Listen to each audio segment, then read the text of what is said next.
Good morning. And welcome everyone to the First Unitarian Congregation of Ottawa on this beautiful morning. Whether you are here in Worship Hall or watching online from wherever you may be, it's good to have you with us. My name is Susan, and I am pleased to serve as Worship Associate this morning. We acknowledge that our FirstU campus is located on traditional, unsurrendered, and unceded Algonquin and Anishinaabe territory, and that the work of reconciliation is a responsibility of our congregation and of all Canadians. Our goal is to educate ourselves and all who are willing to understand, to be of service to those who are at risk, and to advocate for justice. This morning, we are joined by a special guest, Dr. Susan Arnold, whom I shall introduce later in the service, and by our interim music director, Kirk. And now, here is Phil from our board to highlight today's announcements. Phil?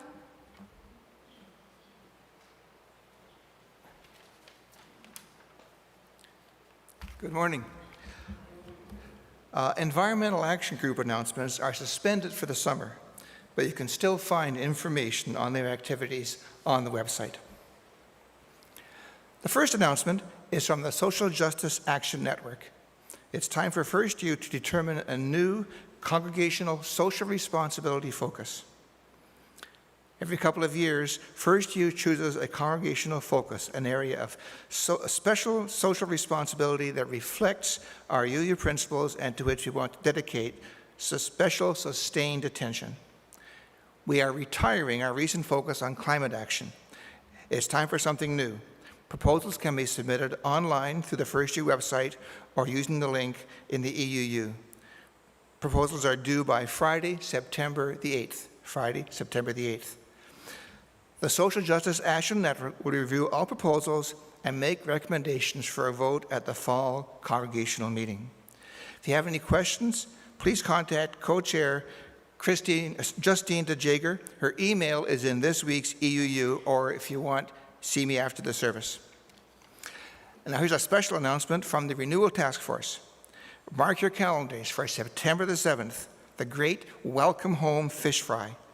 It's a Thursday afternoon and evening, the first week of school. You don't have to cook. Eat in or take out. Have a delicious supper and support FirstU. We encourage you to sign up to receive the EUU, our weekly email newsletter. Check our Facebook and Instagram pages and our website for notices and updates. Our calendar continues to be as full as ever, although some of the activities still take place online.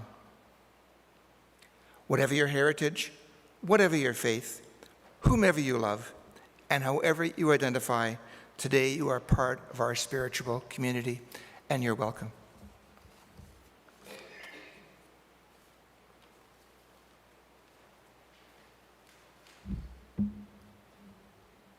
To celebrate our gathering together this morning, we light our chalice as we do each time we meet for worship. It is good to embrace this familiar ritual. It is good to know that through this action, we are united with Unitarian and Universalist sisters and brothers throughout the world. But let us try to ensure that our understanding of this familiar and comforting ritual does not become dulled through repetition. The symbol of a flaming chalice stood initially for a life of service. Its designer had never seen a Unitarian church or heard a sermon. What he had seen was faith in action in the form of the Unitarian Service Committee. As we reflect upon our flaming chalice, let us remember this commitment to service, which comes in many forms. But let us also remember that the flaming chalice, like our faith, stands open to receive new truths that pass the tests of reason, justice, and compassion. let us take a moment to call to mind what special meaning this symbol of fire, of light, and of warmth might have for each of us this morning and for our lives in the week ahead. Come, let us worship together.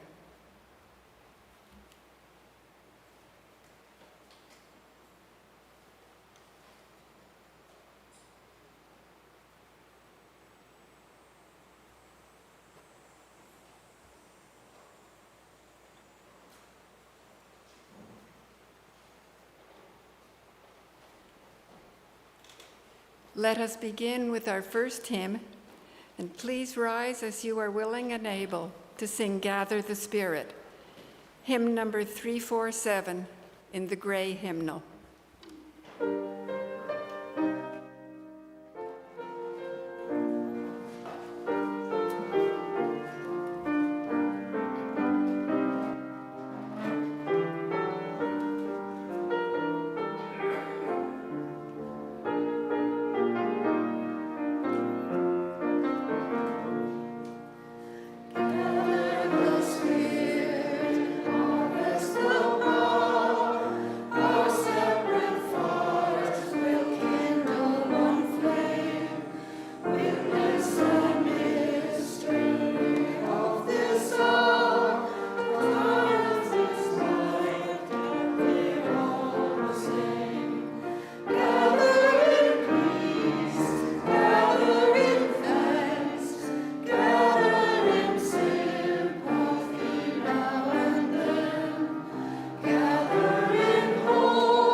Just as a stone dropped into water causes ripples to radiate outward on the water's surface, so our joys and sorrows send ripples through all of our lives. I invite everyone who has a joy or sorrow this morning to come forward and drop a stone into one of the bowls of water.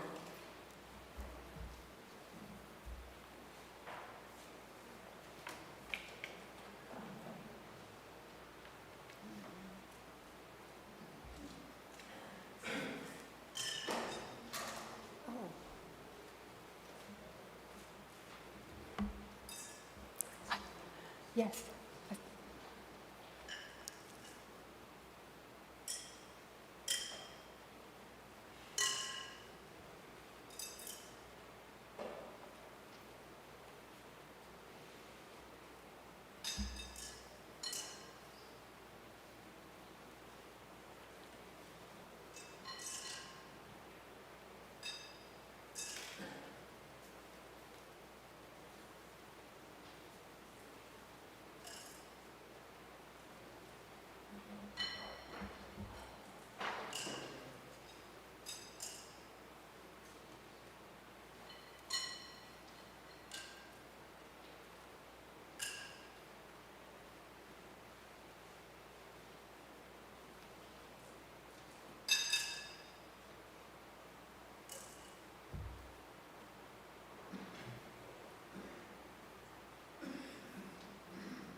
We have one caring card this morning. It is on the caring committee table to the right of the main doors. If you have not already signed it, please be sure to stop by the table after the service to sign. It is a special gift to receive a card that is filled with signatures. I shall drop one more stone into the water for all the joys and sorrows that we hold in our hearts.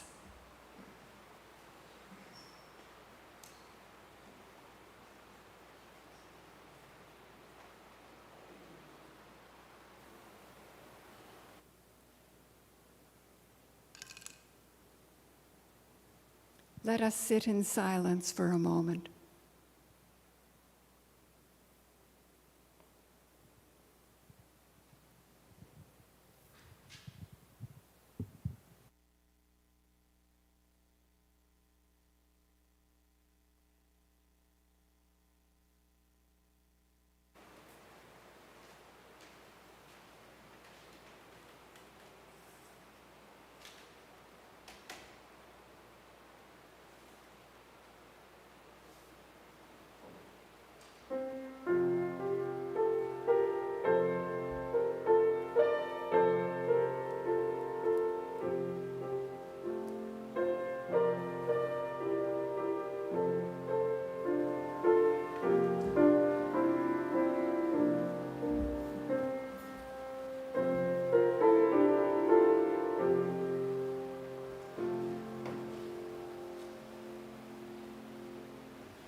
I skipped by an important part of the service.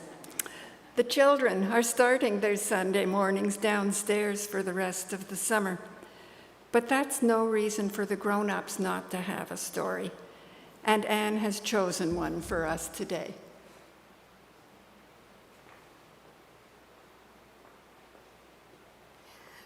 Well said, Susan. Okay, everybody needs a story. Once upon a time, not in my time and not in your time, there lived in China a farmer who had a wife, a son, and a horse. The farmer and his son used the horse to plow the fields and carry the crops to market. But one morning when they came out, the paddock gate was broken and the horse was gone. "Oh no," said all the neighbors. "What will you do now? How will you plant your seeds? Such bad luck you're having." But the farmer looked at them and said, "Bad luck, good luck, who can say?" Well, wouldn't you know, a week later, the horse came back, and bringing with him 3 wild mares. "Oh," said the neighbors, "well, look at that. You are so lucky, such good luck." But the farmer looked at them and said, "Good luck, bad luck, who can say?" Well, as the summer went on, the son undertook the task of taming those wild horses. He managed to get a rope around the neck of the first one, and that with some patience, he managed to get up bareback onto that horse. But then she bucked and she threw him. He landed so hard, he broke his leg. The neighbors were aghast. "How can you work the farm all by yourself without your son? What are you going to do now? I can't believe your bad luck." The farmer said, "Bad luck, good luck, who can say?" And a week or two later, they heard the thundering of hooves as a marauding army came to their village. Those rogues went around and conscripted every able-bodied young man to come and fight with them. But when they saw the state of the farmer's son, they passed him by. Good luck? Bad luck? Who can say?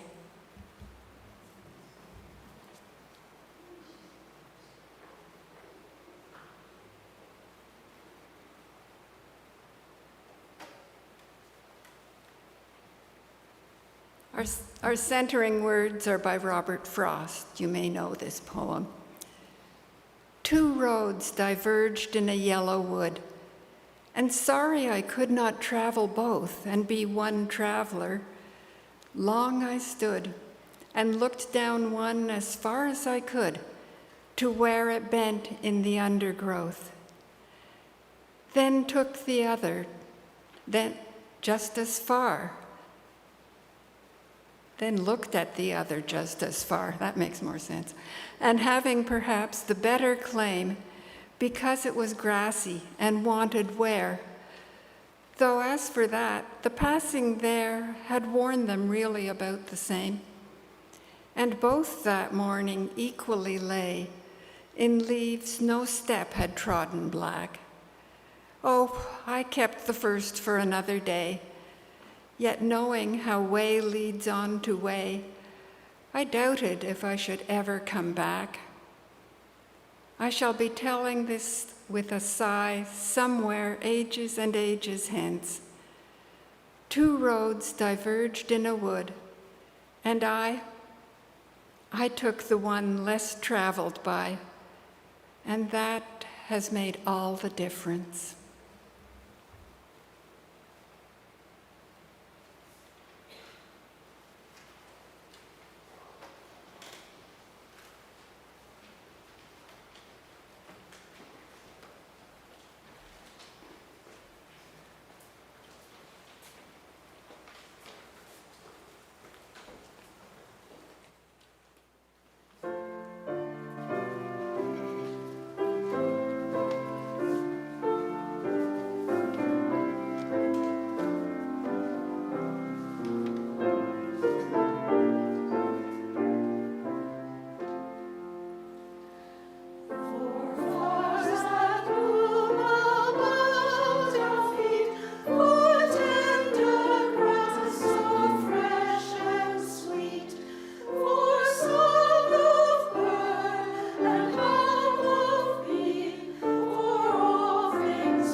Dr. Susan Arnold was born and grew up in Ottawa.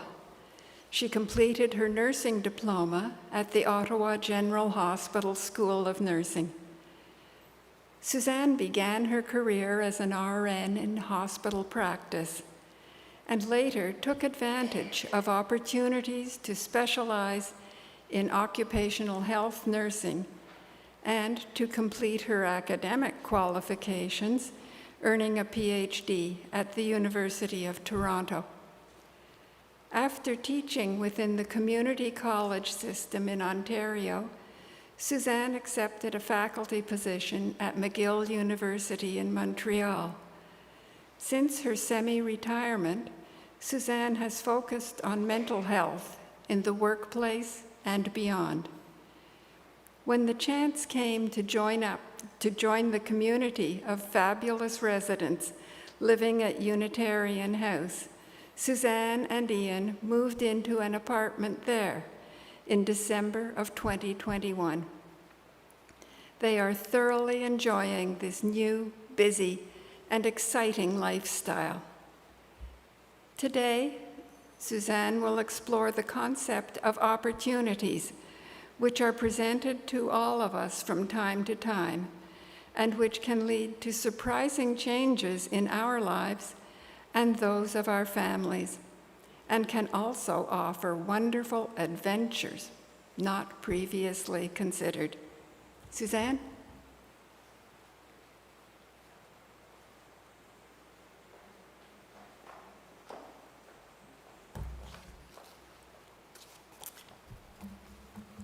Good morning.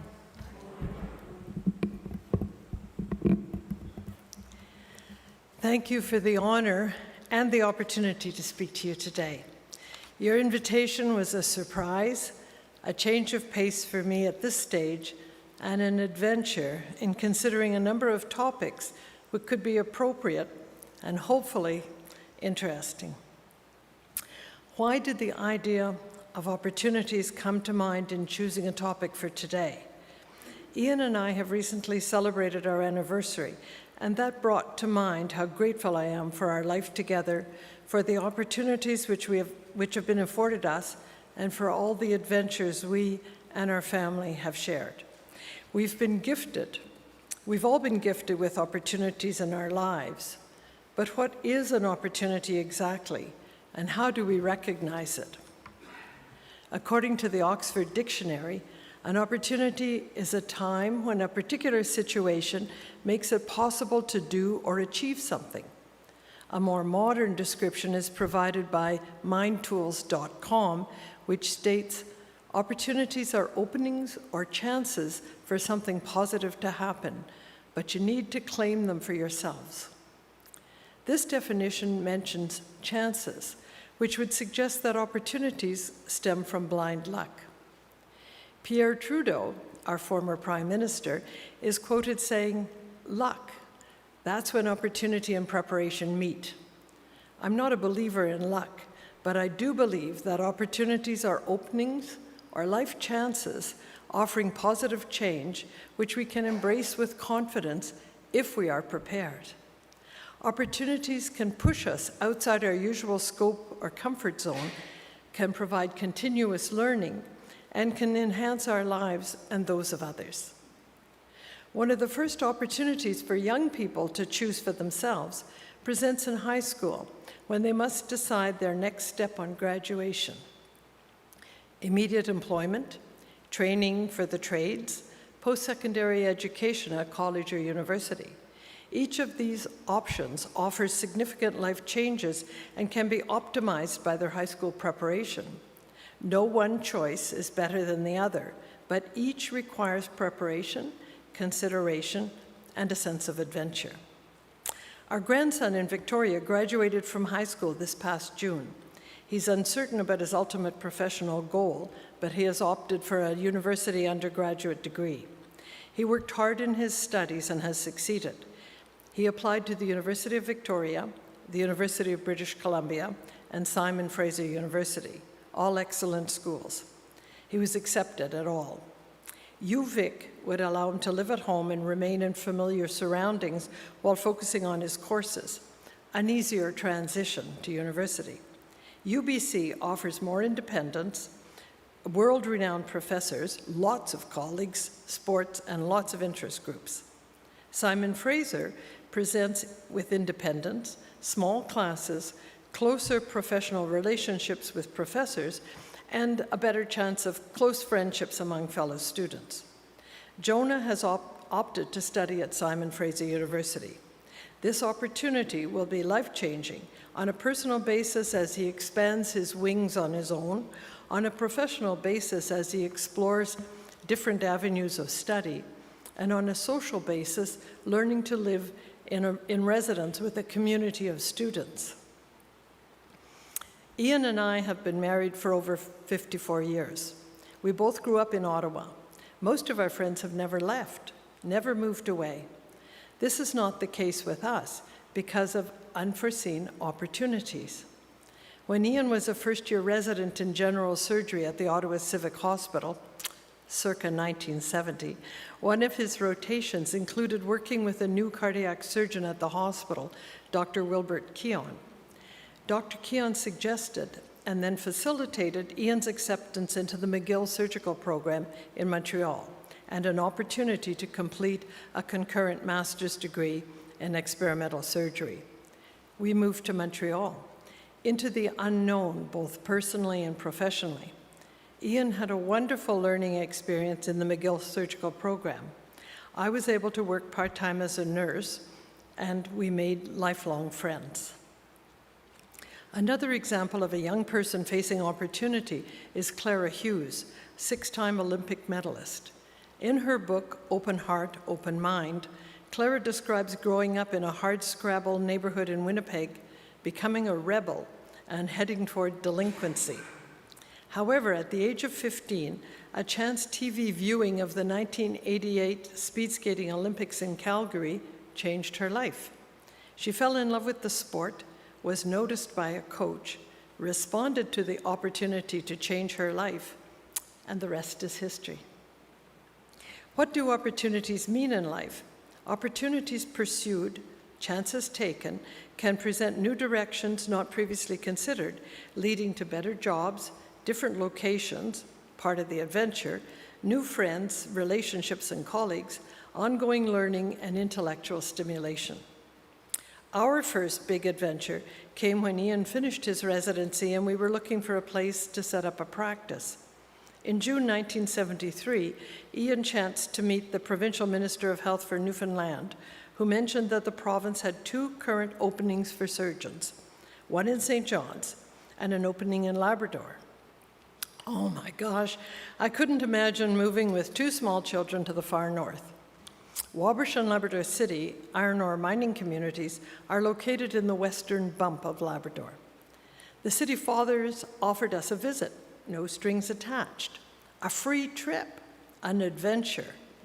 We landed in Wabash on a cold, cloudy, gray day in early August. The town also looked cold, gray, and dreary. However, surprise, surprise, we saw modern company housing with the mine works in the distance. While Ian was being shown around the town, the hospital, and potential office space, I, the little wifey, was left to walk around the hotel, which didn't even have a radio or a TV. Fortunately, I had a book. As we were leaving Labrador 2 days later, we looked out the window of the plane thinking that we would never be back. However, the opportunity to practice in a community that needed a surgeon, with company-subsidized office and housing, a well-equipped hospital, and only a 1-year commitment, was an opportunity not to be missed. We went for 1 year. We stayed for 8. We loved our time in Labrador. Beyond the cold and gray of our August introduction were the warm communities of primarily Newfoundlanders, friendliest people in the world, a 4-bedroom, 2-story company house, brilliant white winters with cross-country and downhill skiing, and excellent medical facilities. Again, we made friends who are still in our lives today, 50 years later. It was an opportunity which became a fabulous adventure for our whole family. Prior to our stay in Labrador, I was used to working in hospital-based practice, bedside nursing. But in 1973, there was an unwritten policy in the Labrador Hospital that doctors' spouses couldn't work in the same hospital as their partners. And there wasn't another hospital for 250 air miles in any direction. However, opportunities presented themselves to do volunteer work. Over time, I joined the Hospital Ladies Auxiliary, the Hands-On Working Library Board, and I became the Poison Control Education Coordinator for the area. I will admit that it was a bit disconcerting to be known by the children as the Poison Lady. These were jobs, because volunteer work is work, that I never would have considered or had time to enjoy had I been working in the hospital. Wonderful opportunities, wonderful experiences, and a chance to contribute to a community that we loved. Sometimes taking a chance or pursuing an opportunity means following certain paths which will lead to achieving new goals and new dreams. Opportunities come in the form of taking chances on ourselves. But if we want success in whatever we do, that is really necessary. By 1981, Ian was exhausted after working as the only surgeon for 20,000 people in the Labrador area, while also exploring a new and developing specialty in Canada, occupational medicine. Ian became the medical director for the Iron Ore Company of Canada in Labrador City, 3,000 workers in a hazardous occupational environment. It was exciting, but the dual roles were unsustainable. Our work-life balance had become challenging, and it was time to consider a change. An opportunity presented itself to work full-time in occupational medicine in Edmonton. We moved, a big change. We were excited by this new adventure in a part of Canada that we did not know. Eventually, I returned to hospital-based nursing, but I was intrigued by the new vocabulary and exciting work that Ian was doing. Another chance arose in Edmonton, which offered a specialty training in occupational health nursing, and I returned to school full-time for a one-year specialty program. I loved this area of practice. In industrial settings, working independently, I don't take direction well, offering accident prevention and workplace health strategies to employees. Ian and I were once again sharing professional experiences and a common vocabulary. We still have good friends from those Edmonton days. Our time in Edmonton was beginning of a new direction, new goals, new dreams for both Ian and for me in occupational health.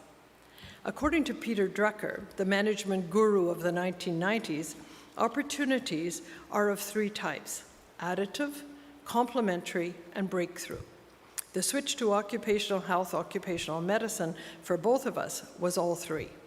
We were in Edmonton for 3 years when opportunity came knocking again. Ian was offered a leadership role in occupational health, occupational medicine at the Dow Chemical Company plant and Canadian headquarters in Sarnia, Ontario. Sarnia was a wonderful surprise.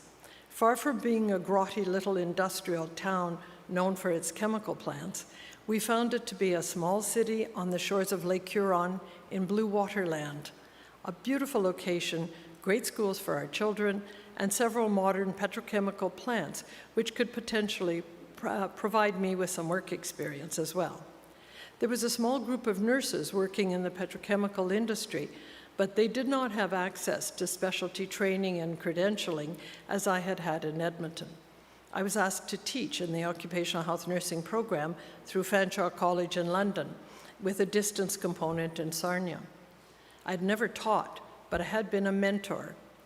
I took a chance and jumped into the deep end. I loved teaching, especially within my nursing specialty.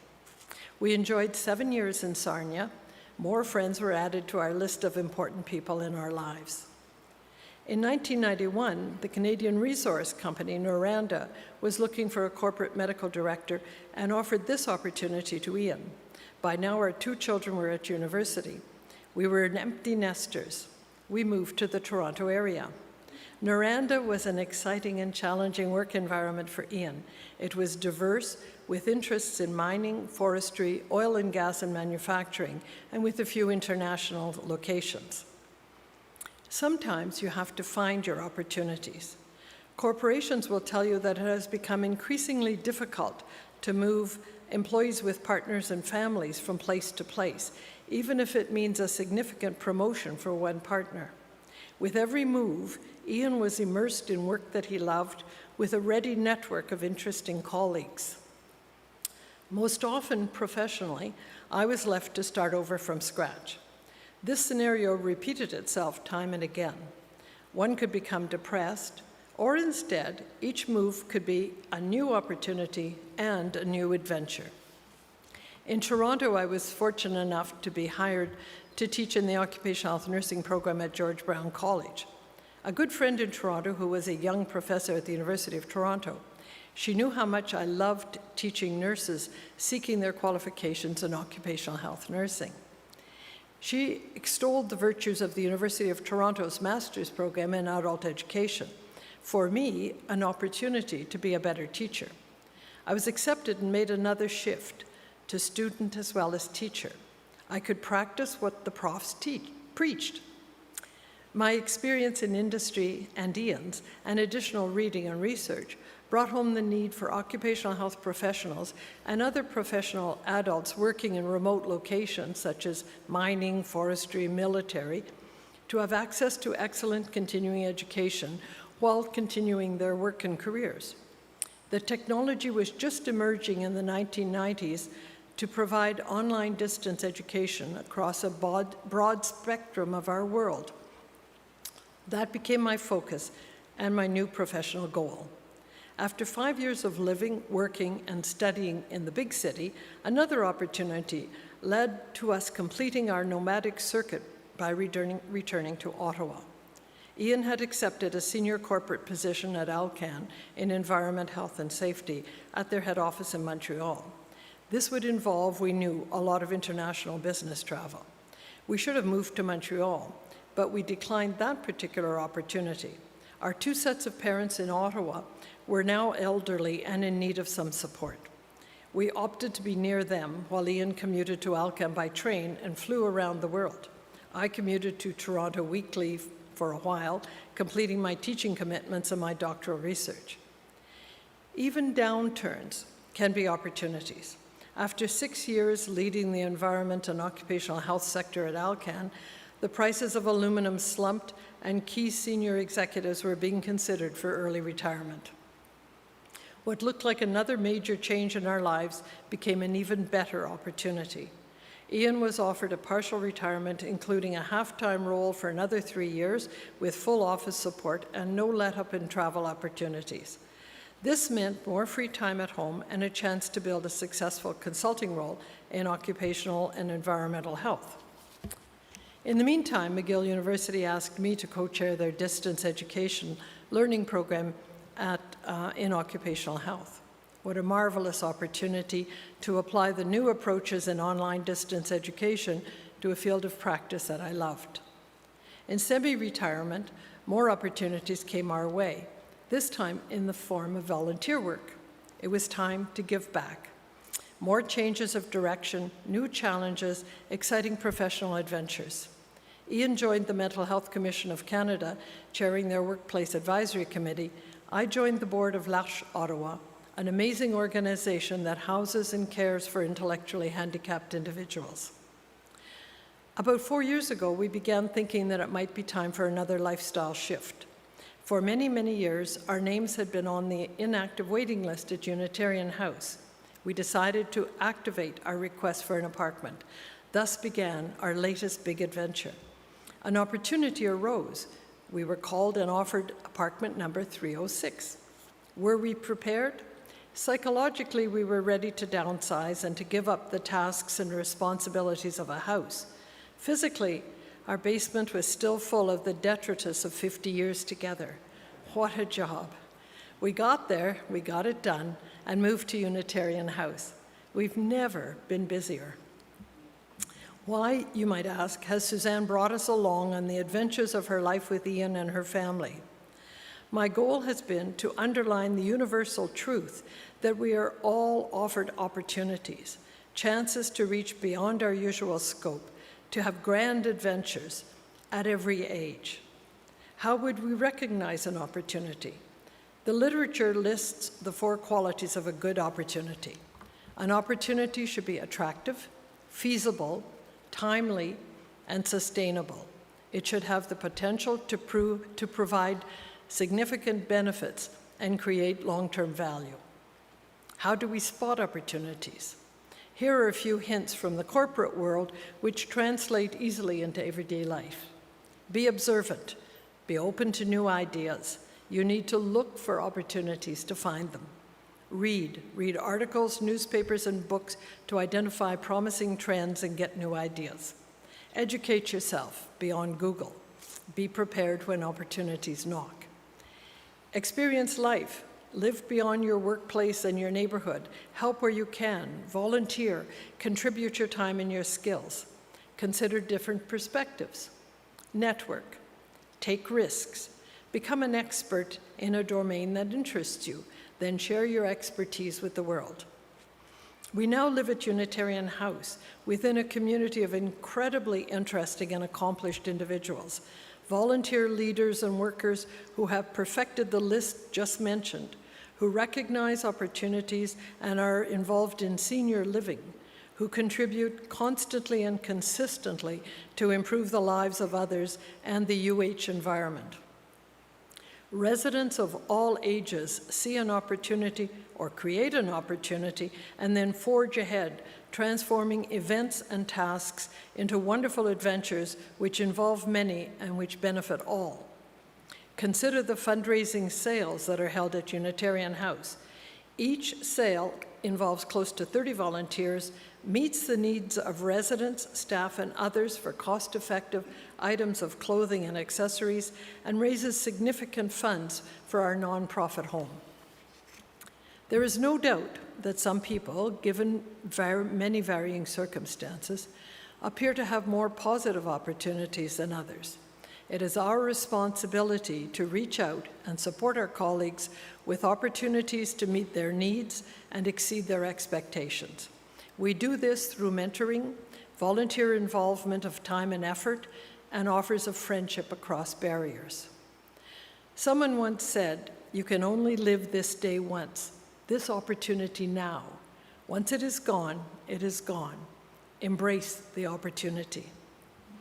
In closing, I wish you, each and all, many more opportunities in your life's path and many more happy adventures. Thank you.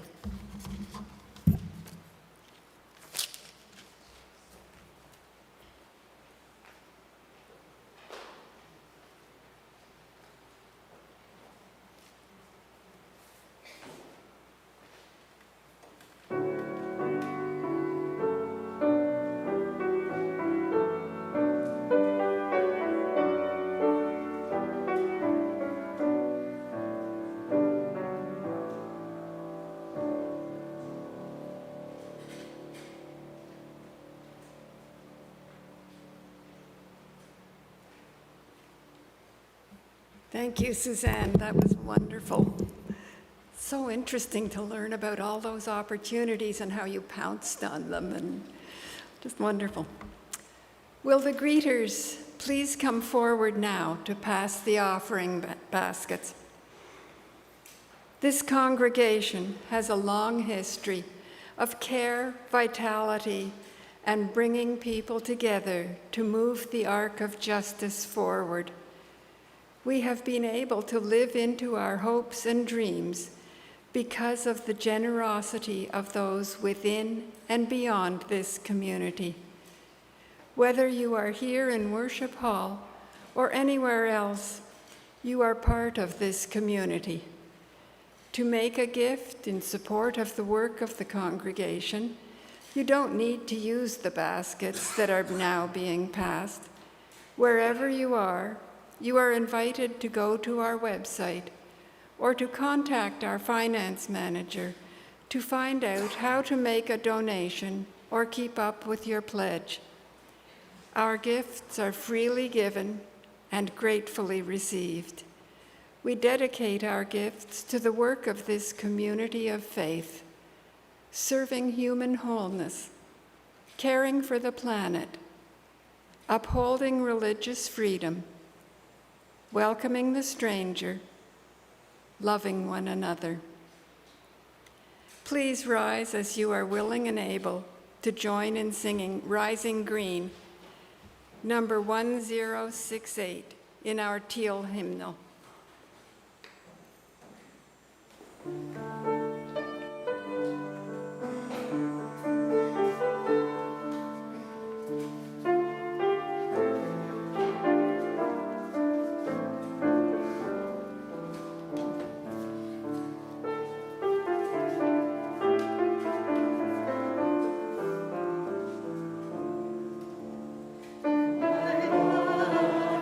Rise, the roots of yon oak.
Before we begin to close this time of worship and reflection, a reminder that coffee hour will begin in Fellowship Hall through the doors to your right, immediately after the service.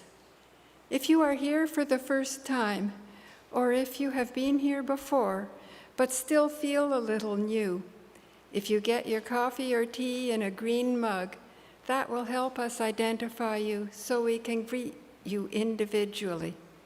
And leafy greens, courtesy of a Jasky, are available for those who would like some from the grow towers in the former volunteer room, just adjacent to Fellowship Hall. For those watching from home, an informal online fellowship hour will begin at noon. The Zoom link is on our website and in the EUU. And now we take our leave. Before we gather here again, may each of us bring happiness into another's life. May we each be surprised by the gifts that surround us. May each of us be enlivened by constant curiosity. And may we remain together in spirit till the hour we meet again.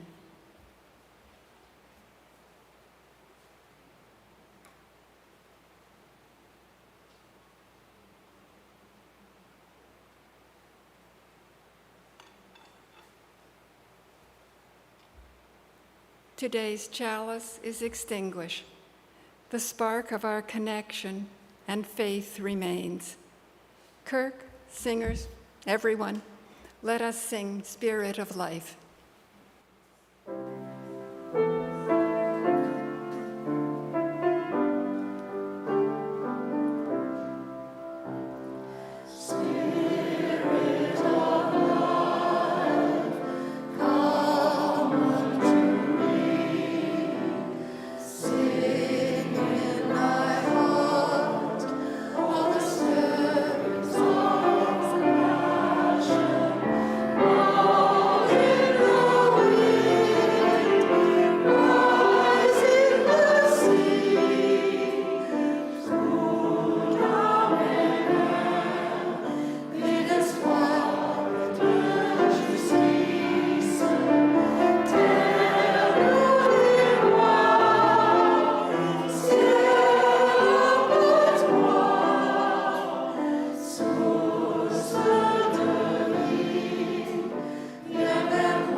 Walk softly, speak truthfully, love gently, breathe deeply, live wisely, go in peace.